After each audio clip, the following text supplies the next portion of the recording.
જય શ્રી કૃષ્ણ મિત્રો। આજનો વ્લોગ થોડો અલગ છે કારણ કે આમાં છે કાલ સાંજથી લઈને આજ સાંજ સુધીની અમારી નાની નાની મસ્તી અને મોમેન્ટ। કાલે સાંજે અમે બંને રેસકોર્સ ગયા હતા।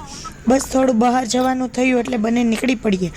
ત્યાં થોડું ફર્યા, વાતો કરી અને સાથે સરસ સમય પસાર કર્યો। અને રેસકોર્સમાં જઈને કંઈક ખાધું નહીં એવું તો જ બને નહીં ને, એટલે ત્યાં જ અમે એક મસ્ત ભેળ ખાધી। ફરવા સાથે ભેળ મળી જાય એટલે સાંજે તો એકદમ સરસ બની જાય। આજની સવાર પણ એકદમ સરસ થઈ ગઈ। સવારે નાસ્તો કર્યા પછી રોજના કામમાં લાગી ગયા। પછી બપોર પછીનો સમય આવ્યો। અમે બધી લેડીઝ નીચે બેઠા હતા।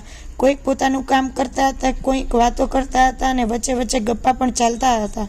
આવી રીતે બધા સાથે નીચે બેસી વાતો કરવાની મજા જ કંઈક અલગ હોય છે। કામ પણ ચાલતું રહે અને સાથે મસ્તી પણ થતી રહે। ઘરમાં બધા સાથે આવી નાની નાની પળો મળે ને સૌથી સારી લાગે છે। સાંજે હું મારા નેબરના નાના છોકરાને રમાડતી હતી। એની સાથે થોડી મસ્તી કરી। રમતા રમતા સમય પણ પસાર થઈ ગયો, ખબર જ ના પડી।